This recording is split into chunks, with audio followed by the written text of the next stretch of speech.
A lot of entrepreneurs feel, well, nobody can do it like me. No one can do it as good as me.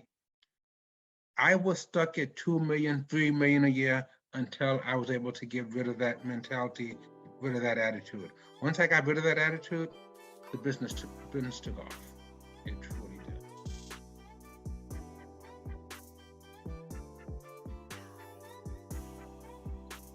Hey, what's up, everybody? What's up, everybody? It's your boy Chris. It's your boy Chris. It's another amazing episode of Financipation. This channel is all about making money. It's all about saving money. It's all about building generational wealth, and it's all about financially emancipating yourself from generational poverty. Hey, guys, on my particular podcast, I typically like to talk about like Roth IRAs, 401ks, and things of that nature, index fund investing. This is one of those videos that I am seriously looking forward, and podcasts I'm looking forward to doing, because in my opinion, capitalism rewards entrepreneurs, and the more entrepreneurs we have, the better.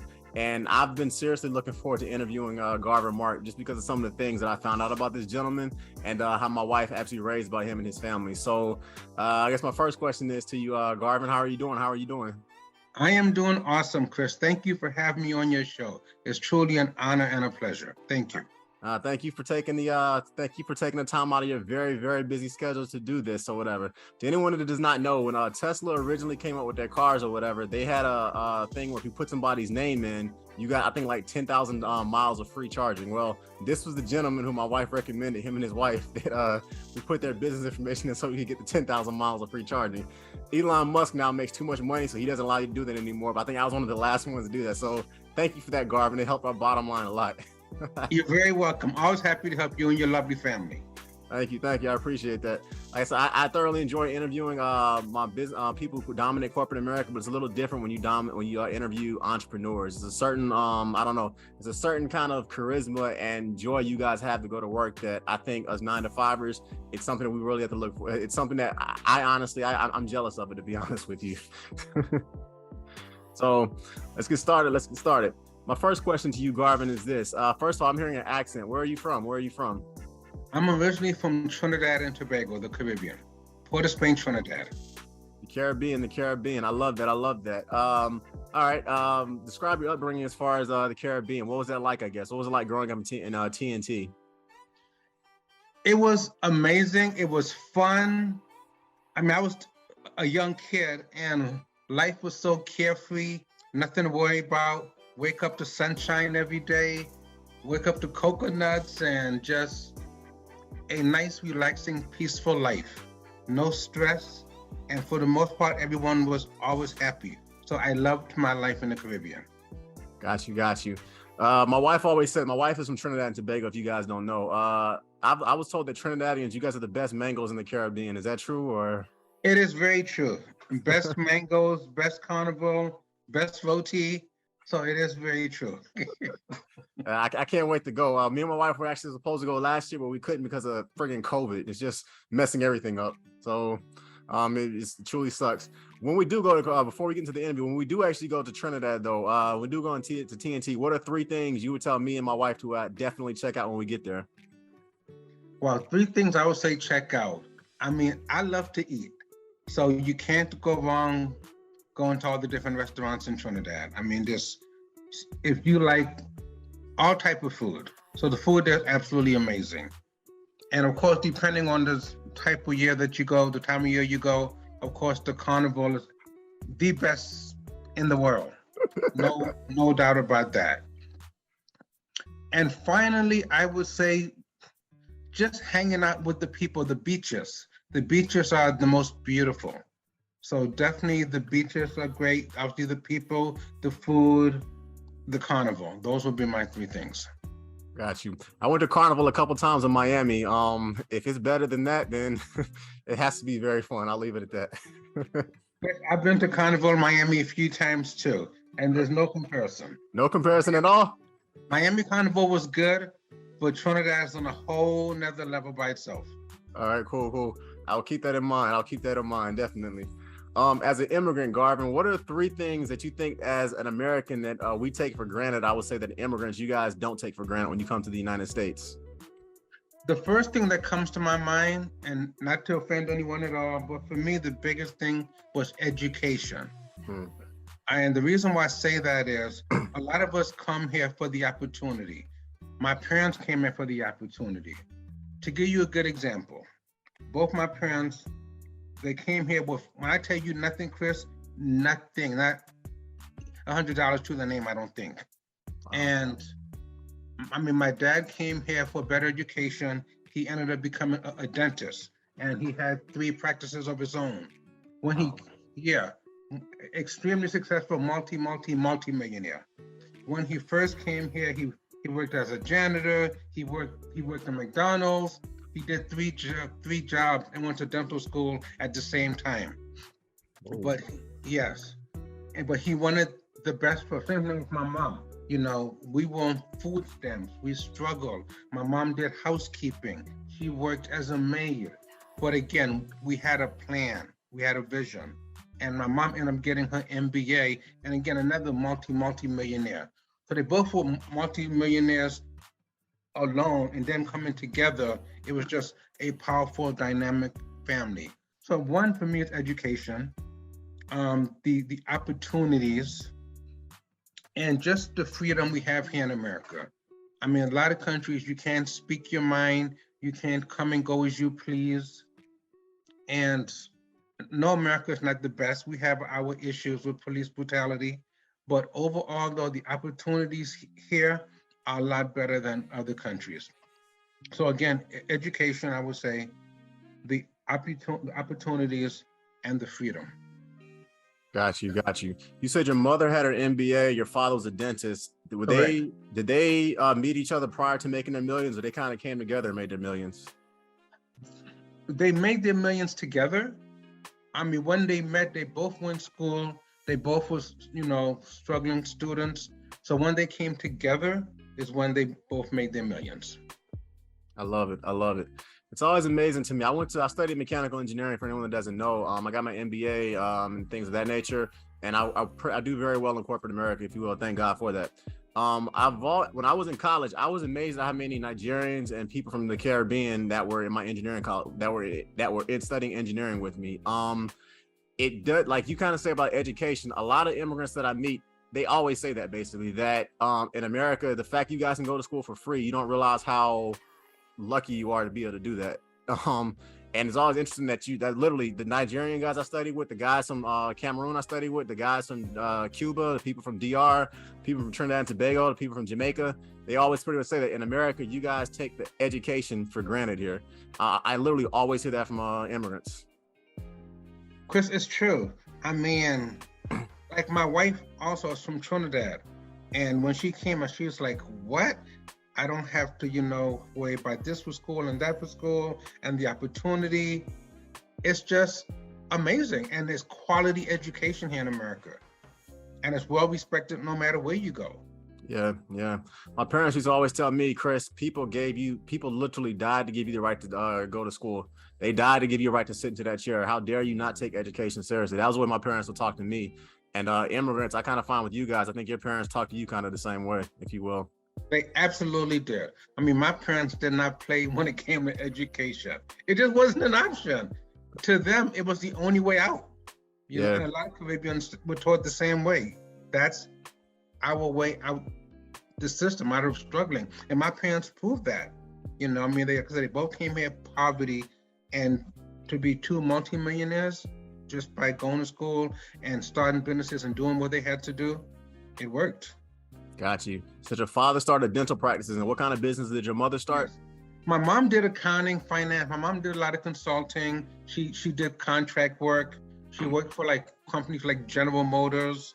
She worked for them. Then she started her own thing. Because after they both finished college, we moved to Michigan. And that's when Dad started his dental practice. Mom worked for General Motors. Then she started doing her own consulting, her own work on the side. And I mean, just to give you a quick example, this is off track, but just to give you a quick example, Chris, not many kids can do this.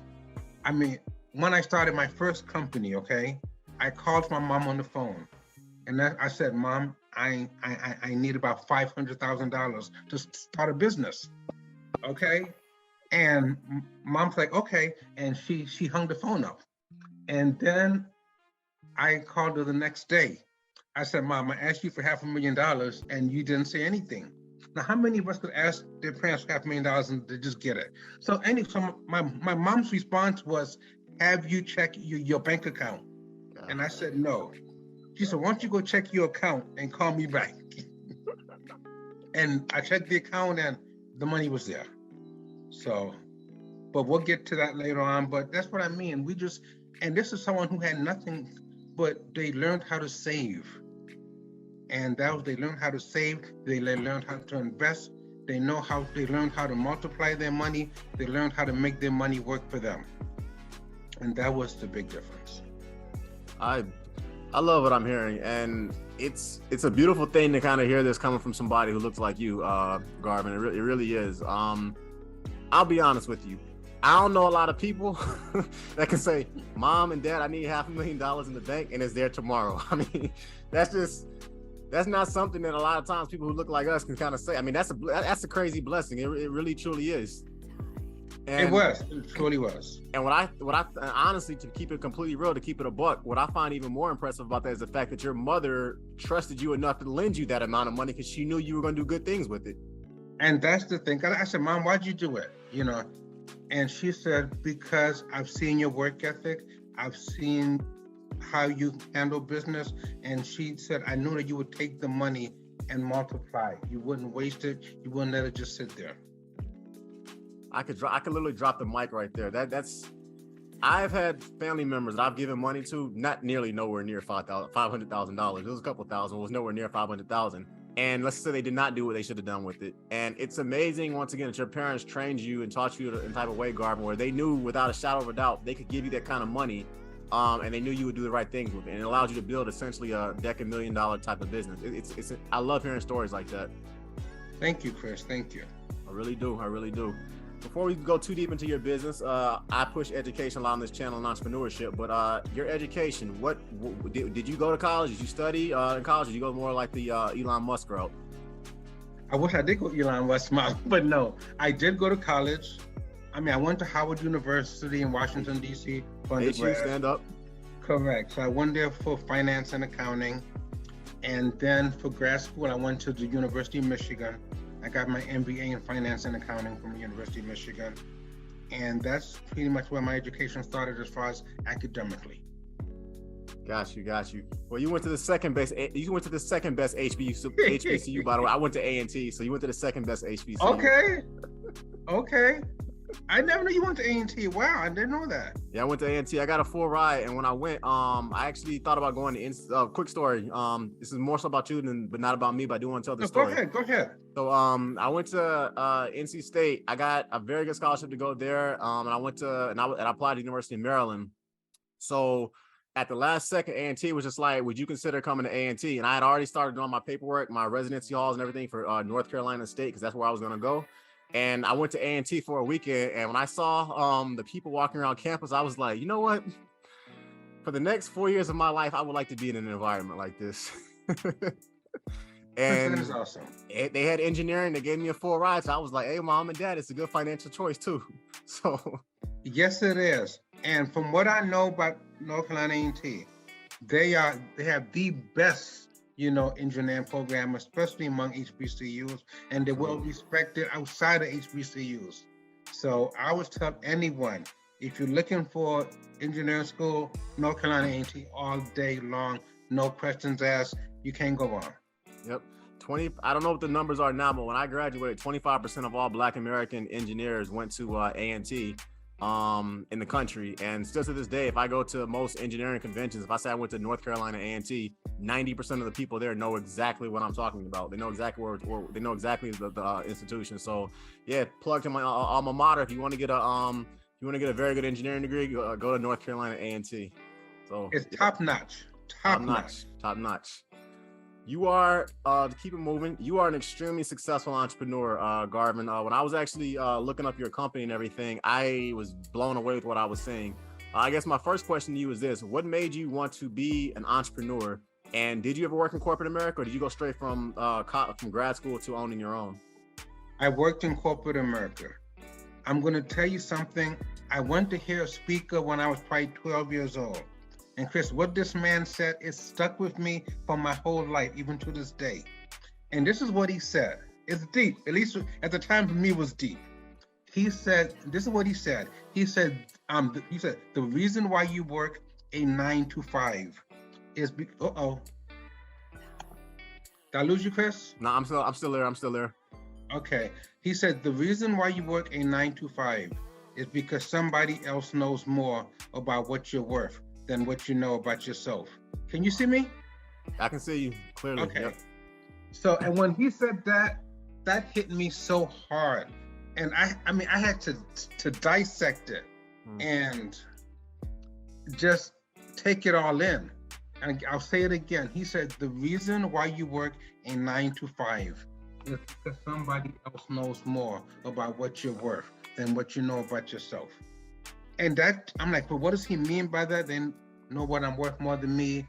And then I searched it more, I reviewed it. If someone's paying you, for example, $20 an hour, for the most part, they're making double, triple, quadruple off that, and they see the value in yourself that you don't even see for the most part. And for me, that was a powerful statement.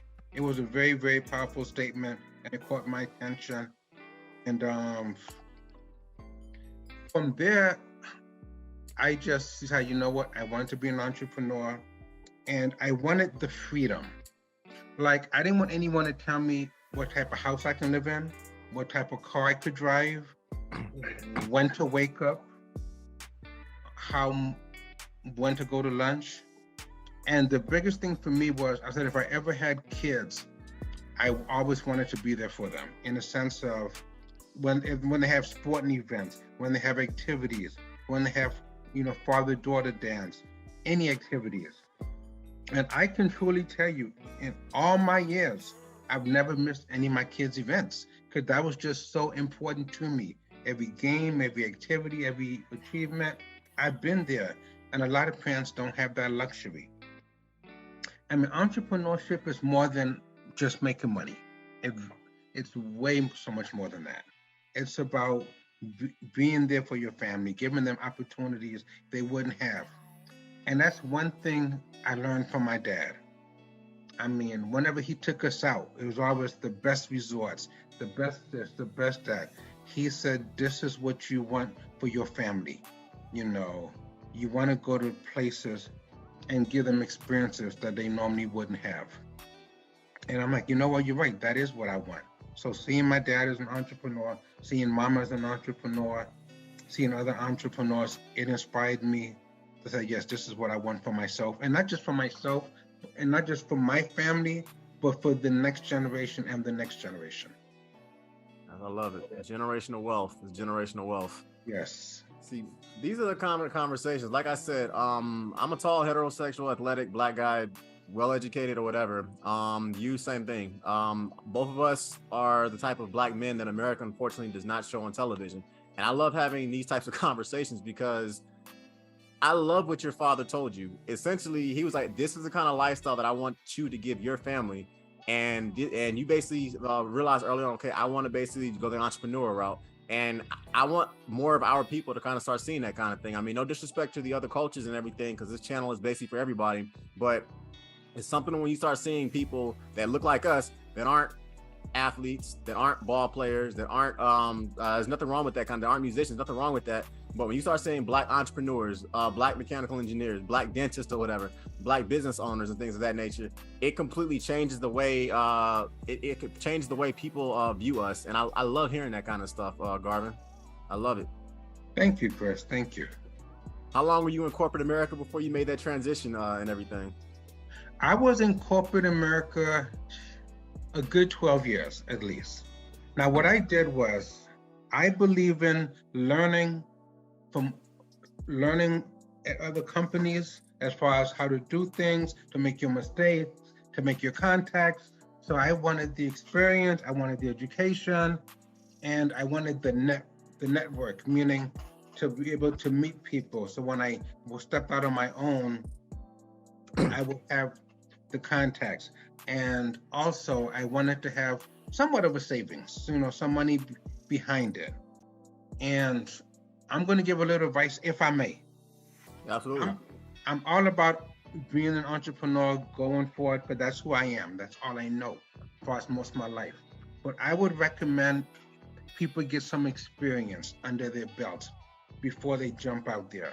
Because a lot of people jump out there, and one of the reasons why they don't succeed is because they don't have the experience, they don't know what they're doing, they don't have the finances.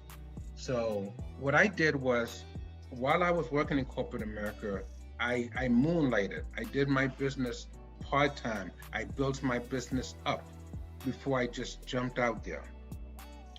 So that's how I did it. I mean, everyone has to do what works best for them, but I did that until I was ready to seriously jump out. Got you. Were you about, I'm doing the math, were you about 34, 35 when you kind of left corporate America full-time and went out and did your own thing? Yes, I was. Got you. That's exactly where I was. Got you. Yeah, I love that advice. I meet a lot of people that want to belittle people who do 9 to 5s. I find it's kind of weird, especially in the YouTube space or whatever, in the financial YouTube space that I kind of operate in. People, they talk so much junk about 9 to 5ers. They call it the corporate plantation. They say you're stupid, you're lazy if you work in corporate America. I don't do that on my channel. I'm like, do you realize all the stuff you can learn? And I'm not just talking about money or business either. Like just the personal stuff I've learned how to be a better father watching some of the white men that I work with. Seriously, I've learned how to be a better husband, literally talking with some of the Latin and the black guys that I work with. I've learned so much in corporate America, and I'm kind of blown away when people try to talk crap about guys who are in corporate America. And I love what you got on saying, Garvin, because I agree with that 1,000%. And to piggyback on what you said, those people that make those comments, it shows that they don't even respect their own employees. Because think about it, you're telling people they're stupid to do it. So if someone's working for you, you pretty much are saying they're stupid, is what you're saying about them. And no, I respect 9 to 5 people. As a matter of fact, I tell most people, entrepreneurship is not for everybody. It's not for the weak. It's not for the timid. It's not for the shy. If you don't have a great work ethic, keep a 9 to 5. Do it. You get your vacation. When you finish work, you're done. This entrepreneur thing is tough. It's brutal. I mean, you can start off not making any money at all. Some days you may be up, some days you may be down. Vendors want their money, clients want their money, employees want their money. So it's not for everyone. So I respect the 9 to 5 person. If someone's doing an honest job and they're providing for their family, what more can you ask? And entrepreneurship really is not for everyone. What are the 3 hardest things you would say about being an entrepreneur? From leaving from the corporate America 9 to 5ers to transit. What are the 3 hardest things you would say about being an entrepreneur? The hardest thing for being an entrepreneur is to know that I didn't have that dependency on a check anymore. Because pretty much as a 9 to 5, if I went to work, didn't go to work, called in sick, whatever the case may be, I knew I was getting that check at the end of the week. Yeah. And so that's one thing. The second thing was that everything was pretty much dependent on me now, in the sense of when it comes to family, when it comes to responsibilities, it all came down to me. It wasn't anymore the job per se. And finally, as far as the third hardest thing, as far as I have found being an entrepreneur, it's sometimes, as far as leading people, some people can be stubborn, and you have to work with all types of people if they're, no matter who they are. And a lot of people think, well, if you're an entrepreneur, you get to pick and choose who you want. That's not always true. So just having to deal with very difficult people who can make your life extremely difficult, as far as the hardest things for me. Absolutely. I love it. Thank you for the wisdom. Thank you for the knowledge. I love it.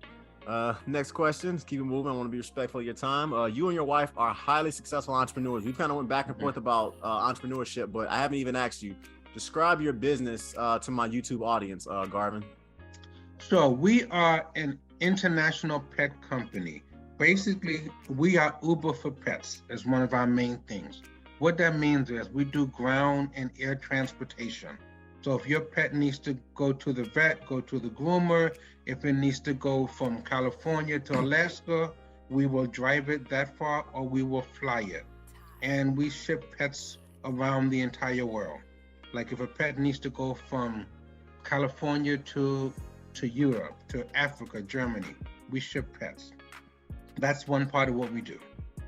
So, and again, we are in all 50 states and over 25 countries. And the other thing we do is we do what's called home healthcare for pets. Because I used to own a home healthcare agency for 10 years. I just sold it about 2 years ago. So with the home healthcare for pets, same concept. If your pet is sick at home, we send out a vet tech, vet assistant, they come out to the home and they take care of your pet in the home. And our other main thing is pet maid service. Like, I don't know if you ever gone over someone's house, it smells like a pet, it looks like a pet, it's not a clean place. So Yeah. our pet maids, we go out to the home and businesses and we clean up homes and businesses. And again, everything is nationwide, all 50 states. And I love what I do. I truly love what I do. All 50 states. You said 22 countries? 25 countries. It's probably more than that, but we're in at least 25 countries. How did you go about, like, I mean, I talk to engineers, lawyers, doctors, entrepreneurs, dentists, whatever. How did you go about, like, getting the licenses to do that in all 50 states? Is that like a FAA thing, or like, what are some of how did you go about doing that, I guess, and then building it in different countries or whatever? Very good question. I had to pretty much get a special license to work in all the different states because each state requires a license, paperwork, documents, etc. So I have employees in all those states, so I've got licensed, certified in all those states. But I did it slowly. It didn't happen like in a week or 2 weeks. I mean, building a business, it takes time. It's a process. So as an entrepreneur, you have to be patient. So basically, over time, like I started off in California, and I did that strategically on purpose, Chris, because I'm in Orlando, Florida, and people ask, well, why did you start in California? And the reason why I did that is because I had to prove that I could do the business far away, and you can't get much further away than the West Coast. Because if I did it in Orlando, that doesn't show that I can do it in California or Texas. But if I was able to show I could run the business from home in California, then I'm like, okay, now I'm onto something here. So that's what I did. And then after I got licensed in California, then we went to Texas, then we went to Georgia. Then after a while, we just kept expanding and growing. And the biggest fear I had was to go international, because it's one thing to do it domestically. That's all fine and great. But when you go international, it's a whole different rules, a whole different set of games, and you really have to know what you're doing.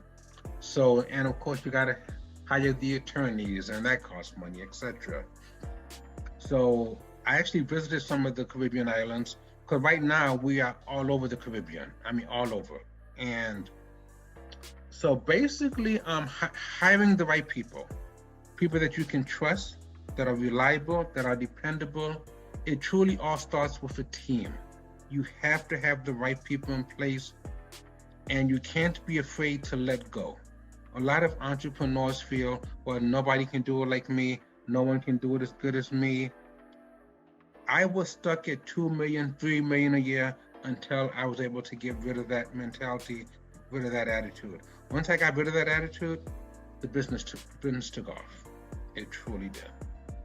How do you know when it's time to start delegating? That's something I struggle with in my career. No one can do the engineering like I can do it. That's what I think. No one can do the MEP systems the way I can do it. How do you know when it's time? Okay, it's time for me to let this person do this. I need to stop doing it and move on to something. How do you know when to delegate, I guess? Sure, a couple of things. One, when it's going to get to be too much for you, because you can't do everything and you can't be everywhere at every time. So for me, when I realized I was actually losing business because I didn't have the time to respond, I didn't have the time to do everything, I realized, and when you are excessively working 18 hours a day over and over and over, to me, and I'm probably going to hurt some people, that's not a business, that's a job. Yeah. you're a slave. You call yourself an entrepreneur, but you're really not. You're working a job overtime.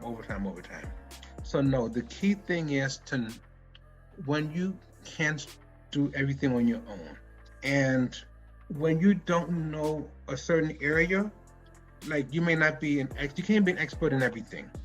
So when someone knows more than you do, let them take the ring on that. Hire experts in different industries as far as to take over that part of the business, who know more than you do, who can take the business to the next level. So, got you. Two questions in regards to that then. Do you operate in, I don't know, China? Yes, we do. All right, do you operate in Trinidad and Tobago, obviously? Yes, we do. All right, cool. So when you said, okay, I want to move into China, let's go there first. Yes. You can speak the language, I'm assuming. There's obviously an Asian culture that me and you don't, quote unquote, identify with. How did you move into the Chinese market, if you will? Because if a person is transporting Fido and that's their favorite dog, or Fifi, that's their favorite cat, that's a $15,000 asset, depending on if it's a purebred or not.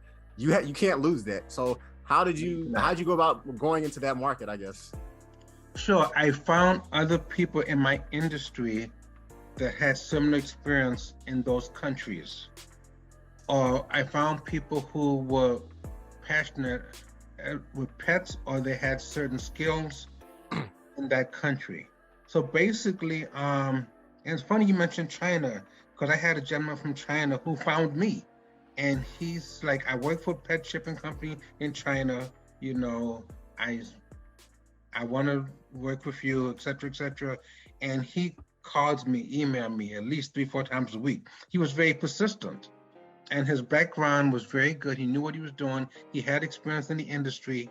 So I'm like, you know what, let me bring this guy on. And now he runs the entire China market. And that's what I mean about learn how to let go. Because I don't speak Chinese. I don't know what's going on in China. So you have to let people do what they're good at in their area of expertise. I love it. So I did a little bit. Also, say the name of your business. I don't think you said that. I don't think you said it yet, Garvin. So it's called Pet Pros Services. PROS. Pet Pros Services. Yep. So I always do a lot of research on my clients before I interview them. So these are some of the reviews that they have given you about your company. 5 stars. Jennifer E. I was moving into a house that had a cat. My 3 kids and I are extremely allergic to cats. Pet Pro Services cleaned everything from top to bottom, and I highly recommend this phenomenal company for everyone. Tammy S. My husband and I accepted full-time jobs on the other side of the country, California, and the out-of-state moves can obviously be very hectic. Pet Pro Services made moving our pets to California the easiest part of this cross-country move. So there you have it, people. To all my listeners that are listening, if you need somebody to basically clean your house or to move your cats and dogs or your pets or whatever from one side of the country or really from one side of the world to the other, this is the gentleman you guys should be reaching out to. It's amazing. Somebody just asked me this question. Garvin, let me fire it your way, okay? Racism in America versus racism in the Caribbean. Does racism in the Caribbean exist, and what are the differences between both types of racism? Yes, they both still exist, but I found in the Caribbean it's more covert, meaning it's closed, whereas in the US, it's more covert. It's definitely very open. For example, police brutality, people throwing out the N-word. So definitely a lot more wide open here. For me personally, I respect people who are more open than those who are covered up. And the reason why I say that, at least I know where I stand with you. I know how you feel. There's no guessing, there's no wondering, and we can keep it moving. I agree. I've had a couple experiences, obviously, both in my personal, professional life, corporate America, or whatever, about racism. How would you advise my listeners to get around it if you're an entrepreneur, if you're in corporate America? As far as dealing with racism, you can't let it deter you from what you're trying to do.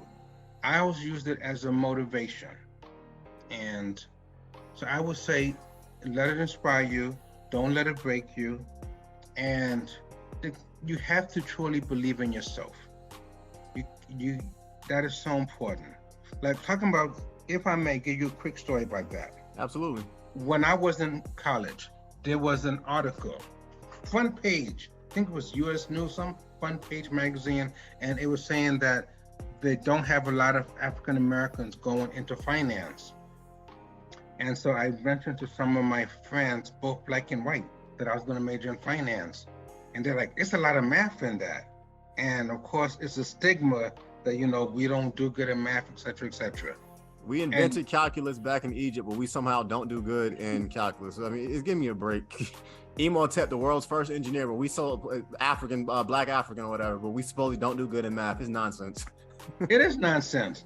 So I saw this article and I'm like, you know what? I'm going to major in this. People are like, no. You don't want to do finance. Major in some other things. Major in this, major in that. Oh, and also when my mom was in college, my parents couldn't afford babysitting. So they took me to class with them. And all of my mom's professors, they used to talk to me about finance and accounting. So I developed a love for accounting and finance, and I would read my mom's books. I just found all the formulas fascinating. So that's how I got into finance and accounting. But no, I say all that to say what the racism goes, I took it as a challenge. And I took what I enjoy, what I like, and I went for it no matter what. I love it. You hear that, everybody? Whether it's sexism, whether it's racism, whether it's whatever, take it as a challenge. If you can get through that, nothing can stop you. I love that. Keep it moving. What advice would you give anyone who, you said a lot about this already, but what advice would you give anybody who's thinking about starting a business, Garvin? I've always heard this when I was younger, and I thought it was a bunch of baloney, but I realized how true it is now. I really did. I always heard to do what you love. And it just sounds so cliche, so corny, but the reason why that is so important, you're gonna spend so many hours, so many days doing something. And the worst thing to be is to do something that you really don't enjoy. So I would say, yes, love what you do. At least have an interest in it, have a passion in it. And if you truly enjoy what you do, I promise you, the money will come. It will take care of itself. I mean, clients will find you. Be the best at whatever you're doing. Be the best that you can be at whatever you're doing. So one, I would say, have a passion for what you do. I love it. Study, get the extra training, get the skills, become a master at what you do. Don't be average, because people are willing to pay extra for top knowledge. People are willing to pay extra for professionalism. And also give back to your community. You have to give back, reach out, be a mentor, and just help other people that are trying to get to where you are. Yep. There's nothing I can add to that. That is absolutely, that is absolutely imperative. All that you said, and it just goes beyond words. It's the truth. It's the truth. Just to piggyback on that, I would tell anybody that's serious about that wants to be an entrepreneur, and in my experience, I would say this: in capitalism, everybody should start a business, especially those who are poor, and especially those of us in corporate America. All of us should go to LegalZoom.com and start a business, start a legitimate LLC, and start a business, period. Capitalism in America, especially, it rewards business owners. And if you want to go the route, some people, I have friends that literally walked out of corporate America and started a business, and they figured it out as they went. I have other people that basically worked 12 years, just like you did, Garvin. They built it up at night. I would say if you want to start a business, though, a very good book for you to read is The Power of Broke by Damon John. That book literally talks about how you can have no money, have nothing, literally not a cent to your name, and how you can systematically go about finding clients, building your business, and then slowly build a business pretty much at night. And I would advise everyone who says they want to be an entrepreneur, they want to have a business, to read that book. Let's keep it moving because I want to be respectful of your time. When you started a business, when you started your business and you were working on the corporate American 9-to-5 track, did you have a mentor, Garvin, or did you just say, okay, this is what I want to do, and you just kind of learned through Dr. Google and Professor YouTube? I absolutely had a mentor. I'm a big believer in having mentorship.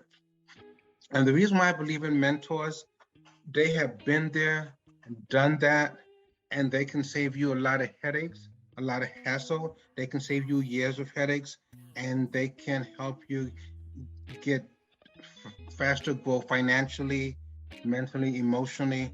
So I'm a huge believer in mentors. Got you. I agree with that. I just got a question from a buddy of mine. He says, my parents want me to go to college and to get a college degree, but I want to start a business and be a successful entrepreneur like you are describing, Garvin. I'm 17 years old and I have 1 year to go before I graduate from high school next year. What advice would you give me? That's a good question. I get that question quite often. I believe in you have to live your life. You have to live your dream. And I'm about education. If you can do both, get the education, because being quote unquote in America, a lot of companies, clients you may want to work with, they may want to know, well, what type of experience do you have? What type of education do you have? And it just gives you a little bit more clout. It gives you a little more of a leg up if you have that education. Even if you go to school part-time, take a class here or there, but at least work on your degree, because it just gives you the extra knowledge, would be my advice to you. Absolutely. I push education. That's just kind of the track that I went. There's different methods of success you can do. I push education because that's the one that has worked for me. I have friends that basically went the educational route. They had a business idea. They went the educational route because in case the business, quote unquote, didn't fail, they had an $100,000 a year career path and skill set to fall back on. I will say the way that you did it, Garvin, that's the way that I kind of like the most. Just because I'm an engineer and I like the idea of having options. I think working for someone else for a couple of years, learning your trade, learning your craft, and then building a business at night, you literally cannot go wrong doing that. There's no way you can go wrong doing that. Not only does it teach you the work ethic you need, because if you're working 12 hours a day for your business, and at corporate America, and you come home and work 4 hours for your business or whatever, and you do this every other day, it teaches you that kind of work ethic you're going to need when you can go full-time on your own. And then on top of that, because this is a financial channel, I love those ESOPs. I love those 401k matches my company offers me. I love the HSAs they give me. I love the ways they match basically my per diem when I got to travel to Boston or California or Massachusetts or Dubai or whatever. So when you work in corporate America, on a real note, there's a lot of benefits that you do kind of get from a financial standpoint. So I would say if you can, do both. But it's one of those kind of things that you won't go wrong getting a good education, period. And you get a lot more from school than just an education. I fell in love with Caribbean culture when I got to college and it prepared me for my wife one day. So there's a lot of benefits that come with it. You mentioned one of the stories earlier, Garvin, but what are 3 of the coolest stories that you can tell me about being an entrepreneur and working for yourself? It can be a person that you met, a sporting event you went to, a paycheck that you looked at, I don't know, a prime minister you got to meet, something. What are 3 of the things you think yourself, you know what, when I decided to be an entrepreneur, this is why I wanted to become an entrepreneur? The 3 coolest things I would say about being an entrepreneur, it definitely is opened up life experiences. As far as traveling, I love to travel. My goal is to travel around the world. So my wife and I, we take like 3-4 trips a year. Matter of fact, we just came back from a cruise just 2 days ago. And just the opportunities it allows us to have. That to me is one of the coolest things. As far as we get to live in a nice home, to drive the cars, and to give back to society. I mean, we are huge on giving, very huge on that. And so that's one thing I would say for sure. The other thing is the people it has put me in front of that I never would have gotten to meet, as far as famous people, normal people, everyday people. That's the other thing I love about being an entrepreneur. And finally, I get to live my life. I get to decide what I want to do, how and when. And to me, that's the coolest thing, is the freedom. I mean, yes, it's a lot of work, but it also allows you a lot of freedom. That's what I love about entrepreneurship, freedom and being able to give back. You've mentioned give back about 5 times. What's a charity or a church or something or organization that you give back to? Because you've mentioned it a couple of times, and I've actually seen your eyes light up when you say this. So when you say giving back, what do you mean by that, I guess? Sure. By give back, what I mean is, whatever I have learned as far as, for financial education, I give it all back. Like, I have quite a few people I mentor, and of course, being with pets, I give to the Humane Society. My wife is also from the Caribbean, so she had a vision that she wants to give to Caribbean students that come here. So we give to Caribbean students. And my wife started a little project recently. It's called Bags of Blessings. So she created these bags. So anytime we see someone homeless on the street, we give them this big bag that has all type of things in it that they can use to get by. And we give literally thousands and thousands and thousands a month to different shelters, humane societies, rescues, a lot of places to help the less fortunate. We give a lot because we have learned the more we give, the more God gives back to us. And if I may say this on your show, absolutely, like whenever we go out, and this is not boasting or nothing like that, but like we will go to a restaurant, we'll go to an event, wherever, and we always tell them we're going to pay for everybody in the store, or pay for everybody in the restaurant, or just whatever it is. We just love to give. We love to see people who aren't as fortunate be blessed.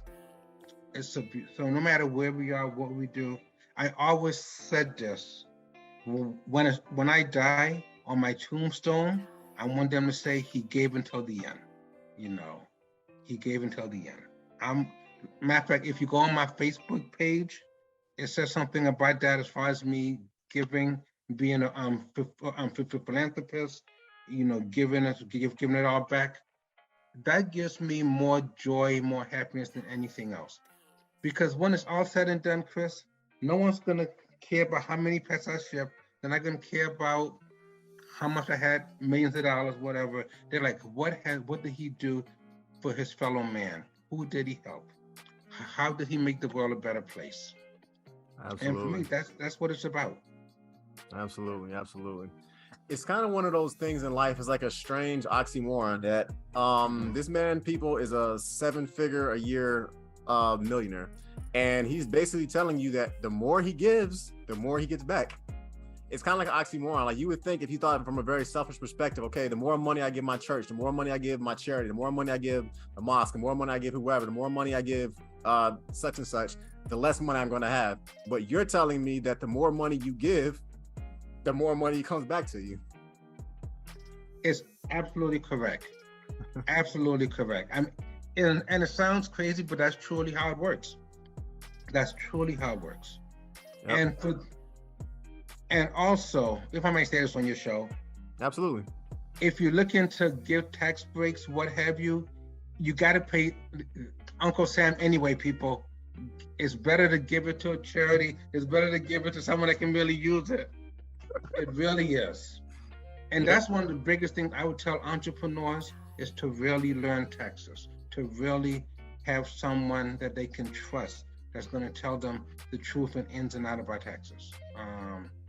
And because I have to share this with you, a lot of people see rich people driving nice cars, and they're like, oh, they're showing off, or they think they got it going on, they think they're better than me, blah, blah, blah. That's not what it's all about. What it is, a lot of those times, it's a tax write-off. Exactly.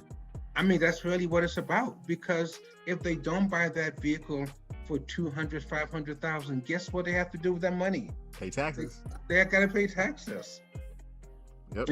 Like now, I've become a SUV fanatic if it weighs a ton or more, because it's 100% write-off for me. Whereas before, I'm like, just give me a nice, good-looking sports car. No, that's not going to be a good write-off for me. I mean, I can write off the expensive SUV. I can write off a lot of things now, so it makes perfect sense. And you're helping other people when you do those nice travel things, and it's going to the right place. Absolutely. I actually am in the process of putting together a podcast where I'm talking about legal ways you can do tax. You can do your taxes and do tax avoidance. Not tax evasion. Tax evasion is illegal. Tax avoidance is completely legal if you do it the right way under the rules that the United States government has set up. And I'm actually doing a video and putting together a podcast. I'm gonna be dropping very soon. And you're completely right. One of the benefits of owning a business is that if you're a W-2 employee, the government taxes you first, then you get paid. But if you are a business owner, you get taxed. I'm sorry, if you're a business owner, you get to spend your money, then you get taxed because you're spending your money essentially on your business. So that's the kind of thing where I say we need to kind of change the way we think about business ownership, entrepreneurship, and things of that nature. Because I know me when I was growing up, playing ball in the hood, barbershops, whatever, we did not talk about businesses. We didn't talk about entrepreneurship. It just wasn't something that it was go to college, get a good job, and work for someone else. And to some extent, there's nothing wrong with that either. But when I started understanding the way business worked in grad school and the way finances worked in grad school, I was just like, whoa, it was literally like I just woken up from the Matrix. And like you said about writing things off for your card, writing your laptops off that you use for your business or whatever, taking your clients out for dinner or whatever because you have to try to win a new client or being able to write that off. These are all the kind of things that a lot of people who look like us, they don't talk about a lot. And that's why I started this channel, because I want to kind of change the way that we look at taxes, the way that we look at entrepreneurship, and even the way we look at corporate America, to be honest with you. Absolutely. You said a famous person that you met in your business. Who's the most famous person that you who's a person that you met as an entrepreneur? You think and you thought to yourself, man, I'm very happy to be in the presence of this individual. I know as Christians, Jesus is the only king we really worship. But I ain't gonna lie, when I met there are a couple celebrities that I met. I thought to myself, man, I'm happy to be here. Chris, for me, and most people probably never heard of this man, but he was one of the richest. Well, he was the richest African American of all time. Matter of fact, they have a museum of him right now in both DC and Baltimore. And when I met him, I'm like, wow, this is what I want. I mean, this particular gentleman, Harvard Law School, they named their law school after him. Wow. Yeah, he was the very first African American that was a billionaire. And so for him, when I met him, I felt like, wow, it doesn't get any better than this. What was his name? His name is Reginald Lewis. And he also has a book. And his book, of course, I'm biased, because I'm a huge fan of his, but his book is my all-time favorite book. And his book is called, may I say it? Absolutely, because I love reading. His book is called Why Should White Guys Have All the Fun? And I'm like, wow. I mean, after reading that book, it talks about building a multi-billion-dollar company. It talks about, business. And he talks about how basically the racism he had to deal with, the politics he had to deal with, and how he grew a company from nothing to a billion-dollar company. So yeah, to me, that was my high. His name is Reginald Lewis. Reginald Lewis. I'm gonna have to look that brother up. I love to read. I try to read at least one book a week, 52 books a year. That's kind of my goal. Yes. I'm gonna have to look that guy up. Why should white guys have all the fun?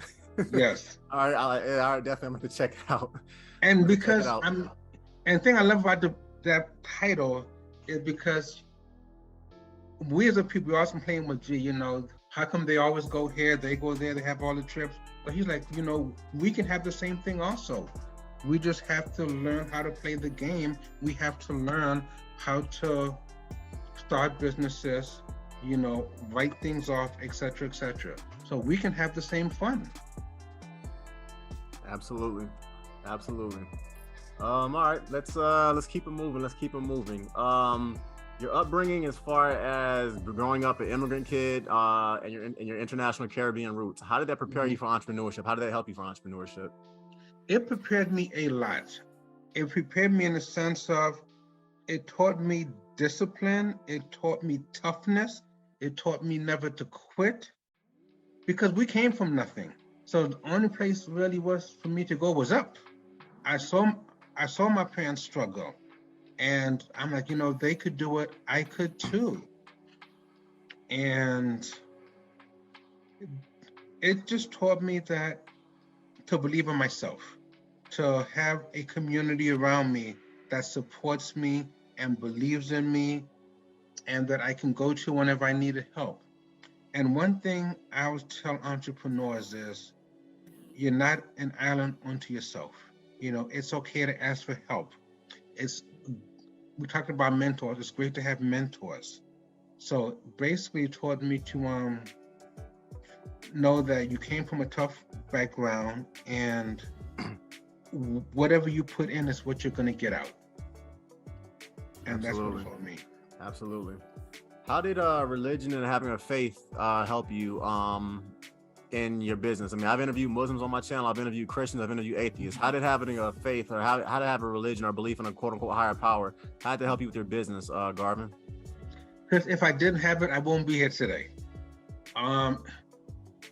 It helps me tremendously in the sense of, as much as you may believe in yourself and your abilities, you know that it all starts with God, and without Him, you can't even get up in the morning. And when times gets hard, and they will get hard as an entrepreneur, trust me, they will get hard. You need to be able to go to God, whoever you believe in, and truly pray and be humbled and seek advice, seek wisdom, seek help, because none of us know all the answers. Only Christ knows all the answers. So it helps me just to give me peace of mind, to calm me down. As you know, right now, mental health is huge. People are killing themselves and having mental breakdowns. School shootings, church shootings. Yes. Yep. Matter of fact, I just read today about the CFO from Bath and Beyond, how he just jumped out some top window and killed himself. And you figure this man has it all. Why would he do that? But no, if you truly don't have Christ, if you don't know Him, if you don't have a relationship with Him, it's hard to get through these daily struggles every single day. So for me, it was just a must. It wasn't even an option, because I would go crazy if I didn't have Christ as my center, as my source, that I can go to and have a conversation with and pray to and seek wisdom and knowledge and understanding. So that's how it's helped me. Absolutely. Let's change it up a little bit. I agree with that, by the way. Absolutely. I kind of shudder where I would be right now if I didn't have a belief in a higher power in Christ. So yeah, I agree with that completely. Let's change it up a little bit. Right now in America, 70%, unfortunately, 7% of Black women today are not married. 80% of our Black children are growing up in broken single-parent homes that are typically below the poverty line. And the Black-white wealth income gap is greater today than it was in the 1960s under Jim Crow. As a happily married, successful Black man and an entrepreneur, Garvin, I don't know, how do we do our little small part to change that, I guess? Sure. I look at America and everything you mentioned, and white America, if you notice, a lot of them have things passed on from generation to generation. So I think a big part of it does start with generational wealth. We have to become educated. We have to give back to the next generation. And that's a big part of it. We don't give back. And we can't give back because we don't know. So we definitely need to educate ourselves. And as a Black man, it's very important that we are the head of the family. So we have to stick it out, work it out with our wives, our kids, whatever the case may be. And if for any, and I'm not saying someone should stay in a marriage that's not good. I'm not saying that at all. As a Black man, if for any reason you feel you cannot stay in a marriage, for whatever reason, you have to stay in your kid's life. I'm just a huge advocate of that. Absolutely. Because what happens is, our Black men, we are the leader. So if dads keep leaving and leaving generation to generation, we never learn, we never get better, we never grow. But if dads stay there, if we love our Black women, if we educate our kids, if we're involved in their life, we will start to see these things change. But it starts with us as a people. It starts with us as Black men to say, you know what, enough is enough. and we are going to get educated. We're going to start to give our money to our next generation. We're going to give our money to our wives. We're going to invest in our communities. We're going to invest in our businesses. And that's the thing. I mean, a lot of other cultures and nationalities, they invest in each other. Like the Jews invest in the Jews, the Asians invest in the Asian businesses. But we as African Americans, if we start investing in more in African American businesses and supporting African American businesses and investing in our education and our growth, we'll see those things start to change and turn around.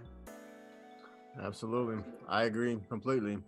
There's a book, I forgot the author who wrote it, but it's called The Boy Crisis. And in that book, this man systematically, he's actually a white gentleman as well, he's not even black, but he systematically breaks down what happens to a generation once the father gets taken out of a boy's life. It's hellish. I mean, I'm talking about to the point where the number of men that are incarcerated today, pretty much, that are in prison and who do not have a father in their lives, it's over 80%. The number of mass shootings, whether it's white children shooting up their own suburban schools or the Crips and the Bloods, ISIS or whoever, the number of shooters of people who become, for lack of a better word, terrorists, domestic or international terrorists, are like 4 to 5 times higher if a child's father is not in their life. And the amount of money that families don't have when there's not a strong male presence in the household is insane.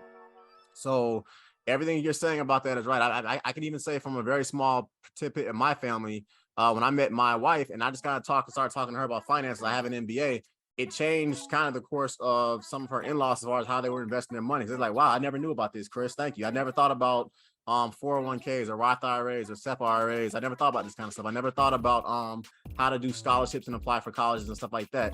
And this was just like basic stuff that I thought, but because I was telling them this kind of stuff, they never thought about that. And you're right. It's like when I read stories like this or statistics like this, as far as 80% of our children growing up in single parent households, it's scary to me. And I agree with what you said. It's like we have to figure out a way as men to kind of, I guess, marry women, to start our families and to basically be the leaders and the providers and the protectors that God designed us to be, for lack of a better word. Yes. So, yep. You mentioned your wife a lot of times in this interview. As a happily married man, how did marrying the right woman help you be an entrepreneur, Garvin? Chris, I hope people are listening to this because this is important. I'm even going to take a sip. I'll drink to that as well. Gentlemen, I cannot express how important it is to marry the right woman. I cannot express. I mean, if you don't take my word for it, Bill Gates and Warren Buffett, two of the most successful men in the world, they said that's like at the top of the list. And it really is the top of the list. I'm going to tell you why. You want someone that's going to support you in good times and bad times, when the business is doing good, when it's not doing so good. When we started my business, we struggled. We did. A lot of people say, well, maybe he should go get a job. Maybe he should go get a job. Blah, blah, blah. My wife never once said, honey, you need to go get a job. She's like, I support you. I believe in you. If you say we're going to make it, we're going to make it. If we need to downsize, get another home, whatever it takes, she said, I'm here with you. That, for me, fueled fire. I'm like, wow, this woman believes in me that much. She's very supportive. My wife is retired now. She hasn't worked in a few years because she supported me in the business. So my gift to her was like, you know what? You retire. You don't have to work another day of your life. You don't have to do anything you don't want to do. You just enjoy your life. And she's my biggest supporter. She's my biggest fan. So yes. And the reason why I'm so big on this is who you marry truly will make you or break you. So please take the time to get to know the person you're dating. Take the time to make sure you guys have similar values, similar beliefs as far as especially finances. I'm going to share this. I've dated women who buy me this, buy me that. If somebody wants you to constantly spend money, they really don't care about your finances. I mean, to this day, I mean, my wife and I are multi-millionaires. She doesn't like me to spend a whole lot of money on her. I have to fight with her to spend money on her. I really do. She still saves to this day. She invests to this day. And that's the kind of woman you want. Someone who is going to look out for your finances and your family finances. Absolutely. Absolutely. This is a financial channel, people. Men, this is for all the men that are out here. Do you realize if you marry the wrong woman, 40 to 60% of your income is going to go to alimony and child support? I got friends that make $250,000 a year. They married the wrong girl, and that's what she gets every year. I mean, every month. And it's kind of sad because when that guy was getting up, basically studying law, studying engineering, studying math, studying medicine, she was not doing that. And he married the wrong girl. She basically left him. She did whatever. And the way the court systems are set up, basically, she gets 40 to 60% of his income every month until the child turns 18. And if you get a really bad lawyer, the whole alimony thing is even worse. So yeah, marrying the right woman is it's so important. As a happily married man who's been married for 2 years, I'm glad that I waited basically until I met my wife. So yeah, it's very refreshing hearing you say that men marry the right women. So yep. You mentioned a couple of books as well, Garvin. Any books that you would say my listeners should read? What are the top three? What would be the top three? I would say.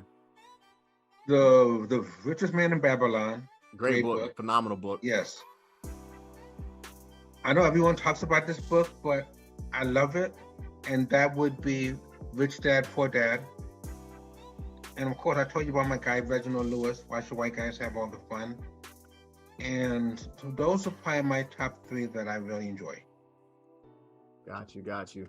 If I were to piggyback off of that, I would say Company of One by Paul Jarvis. That gentleman basically makes about $500,000 a year, and the only employee he has is himself.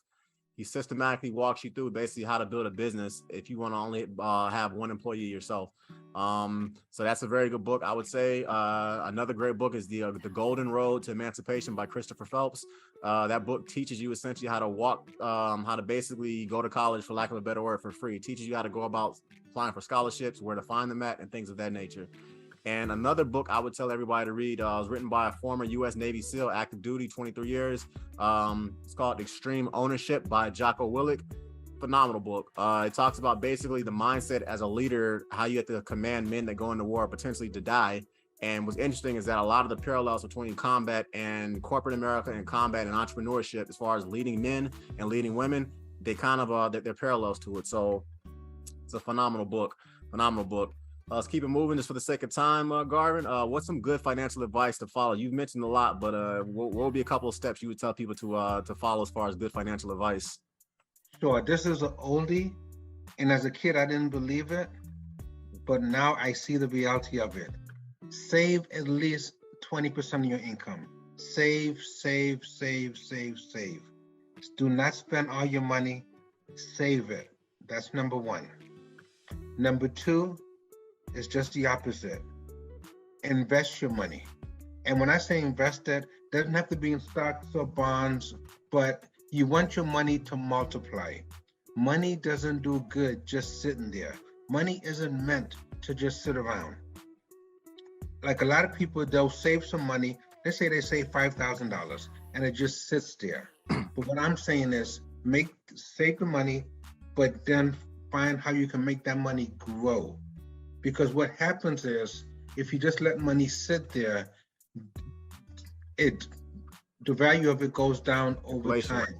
Inflation, okay? But if you invest that money, if it's a business, if it's whatever it is, find something to make that money grow. That would be the biggest two things I would say. And it's simple. It's not hard to do. Save and invest. Absolutely. I have a podcast I'm going to be putting out relatively soon, and it basically talks about 9 streams of passive income. Literally money that you can make just by sleeping. You start the investment and you let that thing roll, and then basically you make money by sleeping. Check out that video when I drop it. But I agree with you. I agree with everything that you just got on saying, Garvin. If I were to answer this question, good financial advice to follow, I believe that slow and steady wins the race.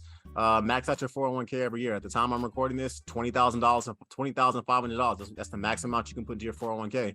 Try to max that out every year. $6,000. That's the max amount you can currently put into your Roth IRA if you're under 50 years old. So put $6,000 a year into your Roth IRA. Your HSA account, which is my absolute favorite, the maximum amount you can put into that is $7,100 every year. So basically, people, if you're maxing out your HSA, your 401k, and your Roth IRA every year, you are literally guaranteed to be a decade millionaire. It's just there's no other way around it because of the laws of compound interest, particularly if you start doing that by time when you're 21 years old. So that's what I would say. Basically, that's what those are just very simple things you can do to basically max out your income. So we're getting short on time, and I just got some very, very good questions in regards to dating and everything, Garvin. So my phone literally blew up when you mentioned that about marrying the right woman. So let's start with the good question. This is what this guy says. By all accounts, I am a high value man. I'm 6'4". I live outside Atlanta. I model professionally. I work out 5 times a week. I'm active in my church, and I run my own business. I'm also a debt-free millionaire. I turned 40 in a couple months, but I am honestly not meeting the type of women that are worth marrying at church or at the bars and clubs that I sometimes go to, as most women are only interested in me because of my wallet.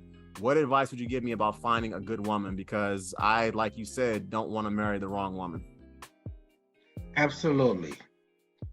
As far as finding the right woman, I mean, location really does matter, but let's start with the finances. Take someone on a date and don't spend a whole lot of money, meaning it could be a picnic, it could be a walk in the park, it could be a simple $20, $30 date. And the reason why I recommend that, if she complains as far as, well, gee, how come you didn't take me to a fancy place or place that costs more money? Get rid of her. And I'm telling you, get rid of her right away. Because she's going to cost you more money as you guys continue to date. And if you have friends or family that know a good woman that they could introduce you to, sometimes that works. But sounds like, and just stay busy. I mean, stay busy and you will meet the right woman. That's how I met my wife. I was working in the church, I was actually out helping the homeless, and someone invited me to their church and said, wow, you know what? We were talking, they're like, I know someone from Trinidad also. I think you guys would be great together. And I wasn't even looking for a wife. She wasn't even looking for a husband. And we got connected. Yep. This is actually the guy that I see a lot today. To some extent, I was this dude. You meet the people who they take care of their bodies. They make very, very good money. They're in a city that has a quote unquote large amount. I mean, he said he lives in Atlanta, so there's a lot of single women there. And things of that nature. I would say this to you guys. First and foremost, get your passport and go international. My wife moved to Miami for me. When I met her, she was not living in Miami. And I got her to move to Miami in South Florida, and the rest was proverbial history. So I would say basically, bro, get on your passport game, travel to other countries or whatever. You'd be surprised that a lot of women, if you are who you say that you are, a lot of women are willing to travel for good men. They're also willing to pick up their life and move for a good guy. Women don't mind being led if they realize that the guy knows what he's doing. Yeah. And if I were to piggyback also off of what you said, Garvin, I was a huge fan of inexpensive dates. I mean, I figured out how to take a woman on like 4 dates and spend less than $30. So stuff like ice cream on the beach, volleyball, kickboxing dates, sometimes going to free salsa events. So I agree. Figure out a way that you can date on a budget, and eventually, because your conversation, the way that you dress, where you live, women are going to start saying, okay, this guy's got some money. This guy's doing relatively okay. I don't know how much he's doing, but his conversation, the way he talks, the way he carries himself, he's obviously a man of means. And you never have to start with your wallet. And the last thing I would say is basically get very intentional about your hobbies. So I like to kickbox. I like salsa. I love Caribbean culture. I like going to museums. basically find out so you should essentially find out what you like to do and do those things, because you're going to meet women. If you like playing volleyball, you're going to meet women in volleyball tournaments. You're going to meet women basically traveling abroad and going to different things. You're going to meet women doing your hobbies. So that's what I'll say. And the last thing I'll say is be patient. I don't necessarily think there are, unfortunately, a lot of women. There's not a lot of great women out here anymore, unfortunately. It's just not. And you have to be very patient about what you're looking for. So that's how I'll answer that question. The next question I got, and this one is a little sad. I was married for 10 years, and 2 years ago, I came home. My wife said she wasn't happy and gave me divorce papers. I never cheated or hit on her, and I was a very good husband, but my wife left me, got full custody of our son, and the judge ordered I pay 50% of my income every month to her in alimony and child support. When I tried to get more visitation from my child, the judge ordered I pay 60% of my income in child support and alimony, and now I get no visitation rights for my son. I'm disgusted, and I don't even want to see my own son anymore because of how bad my ex-wife treats me when I'm around her. Man, I met another woman. We've been dating for a few months, and now we're talking about getting married and starting a family. My ex-wife, however, is having trouble dating, and what advice would you give me? Wow. Okay, first and foremost, I'm going to back up to the son. Don't take it out on the son. Yeah. It's not his fault. He had nothing to do with it. He's totally innocent. And that's what happens with a lot of our men. You know, we have a problem with the girlfriend, the wife, etc., and the child ends up struggling. And that's why we end up in the situation that we in, as far as Black men and no dad in the home. So please stay in your son's life no matter what you have to do. As far as advice, you may want to get a better attorney. Get another attorney. Talk to someone who truly is going to be a pit bull for your case and fight for your case. But don't give up, and please get a better attorney and get legal help. Anyone that can help you, talk to them. But please, please, please, whatever you do, stay in your son's life. You're going to be glad that you did. Absolutely, absolutely. This is a story that I get from a lot of my actual friends I went to college with, and just boys that I got and friends that I have. So this is something I actually do unfortunately see a lot. I guess the first thing I'll say is this, to start with your ex-wife. Ladies, it's much easier for a man to date after 30 that has a kid than for you to date after 30 with a kid. So the fact that this guy is saying that he has moved on to another woman and they're talking about getting married and starting a family, and his ex-wife is struggling in the dating pool, that's something that I see generally a lot. It's much easier for a 70-year-old man to meet a 30-year-old woman and start a family than for a 40-year-old woman to meet a 30-year-old guy and try to start a family. It's just biological. That clock thing is real. Most importantly, though, guy, I would tell you this: don't give up on your son. You need to figure out a way, bend over backwards to try to see your son. If you got to go back to court, hire another lawyer, do that. Your son is a man. I don't know if you're Black or white or Hispanic. That's pretty much irrelevant. Asian, it's irrelevant. But I will say this: a boy needs to see that his father is fighting for him. A boy needs to see that his dad is fighting a crooked system for him. And if you just pretty much give up and quit and don't fight for him, and your son grows up in a toxic environment with your toxic ex-wife, she's gonna fill his head up with so much BS and so much lies that by the time you do get a chance to get to know him, he's gonna be like, "Dad, you were a coward. Why'd you walk out of my life?" And I don't want that to happen to you, because I've seen it happen to my friends. And it's just very sad, but the federal government today kind of incentivizes women to basically go this child support route.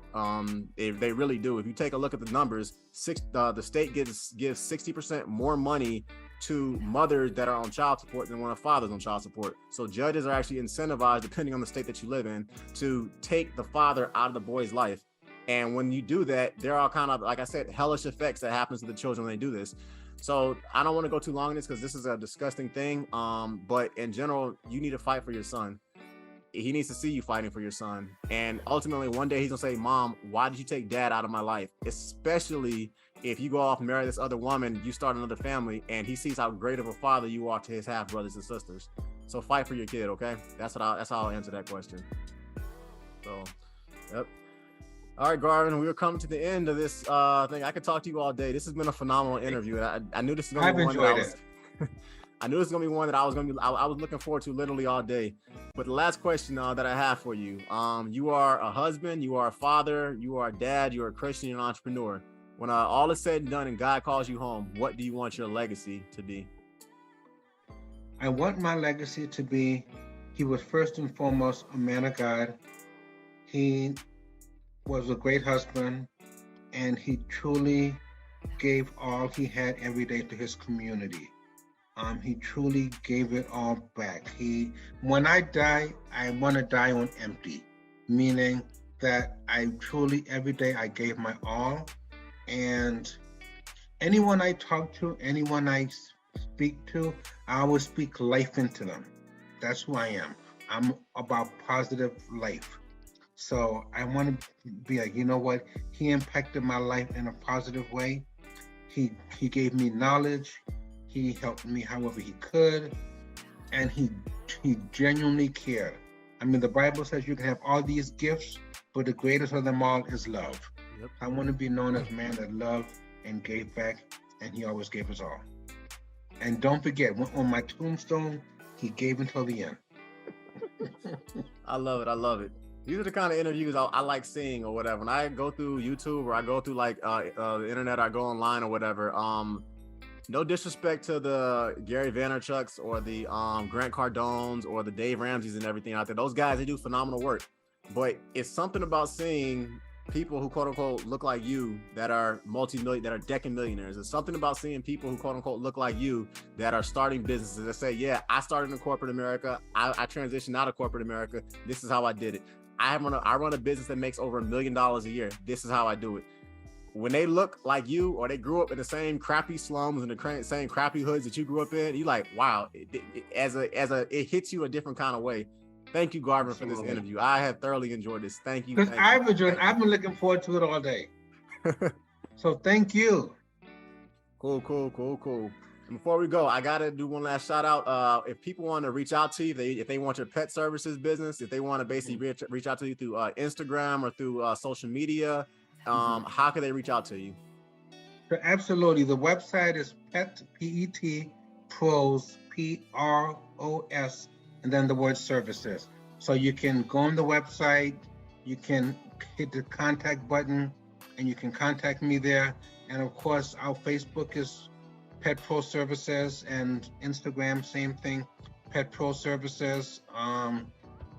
We have a toll-free number, 888-973-8748. Again, it's 888-973-8748. Absolutely. Guys, all this contact information is going to be in the description below and everything. And this has been a phenomenal interview. Thank you, Garvin. Thank you. Thank you. Have an awesome weekend. Tell the family hello for me. I absolutely will. Can't wait to see you guys again. I can't wait to see you guys in person. So everybody, this is Financipation. Once again, it's your boy Chris. This channel is all about making money. It's all about saving money. It's all about building generational wealth. And it's all about financially emancipating yourself from generational poverty. Please like, please comment, please subscribe, and I will see you on the next one. Peace. Peace.